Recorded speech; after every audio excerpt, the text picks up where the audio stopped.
Those who choose God are in reality chosen by God. That's what is said in several religions.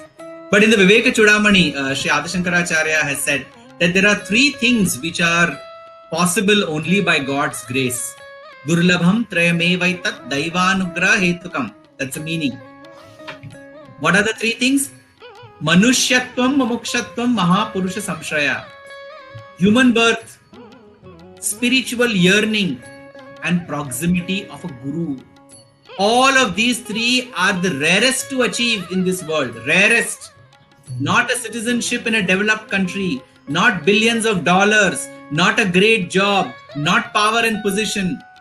But these three are the rarest to achieve in this world. And this one of the finest scholars and jnanis of our times, Adi Shankaracharya, has said.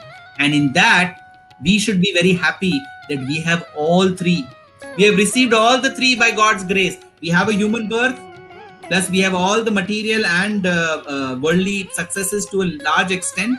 If we just analyze ourselves, we are in the top 2% of what the world is in terms of access to resources, time, and privileges. Having received all these ingredients, the human birth, we have a yearning, and that's why we are here on this call. What else is spiritual learning?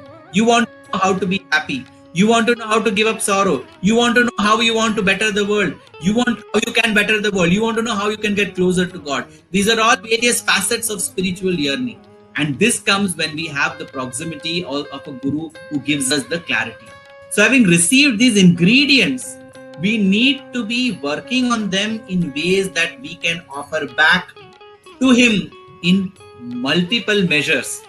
Talking about this yearning, there's a very nice story I recollect. It is from the Mundaka Upanishad. It is the Upanishad from which the motto of India, Satyameva Jayate, truth alone triumphs, has been taken. In that, there is a story of two birds. There are two birds on a tree.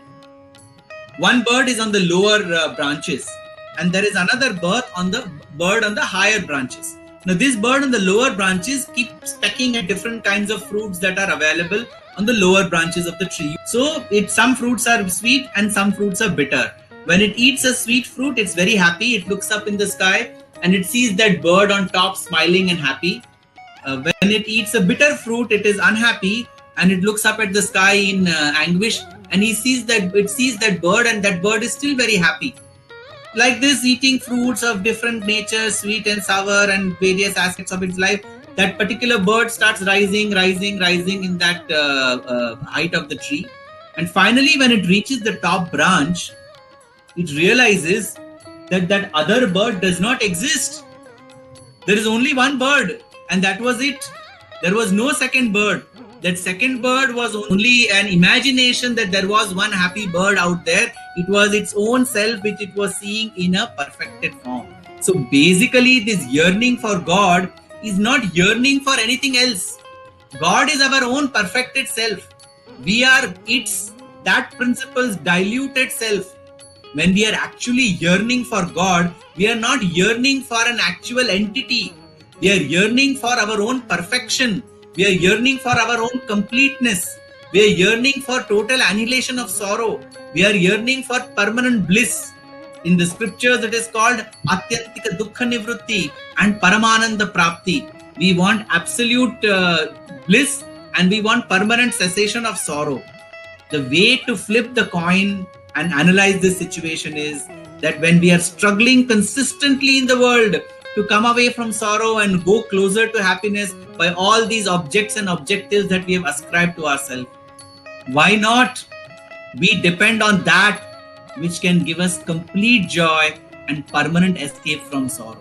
This is the kind of yearning which we should instrumentally develop, having been blessed by the three aspects of human birth, yearning for spiritual life, and the proximity of a guru. Let us use these basic elements and accentuate its impact by analyzing and say that why not I depend on the supreme and work towards that, rather than jumping from one fruit to the other and try and kind of keep wavering like a pendulum from one side to the other.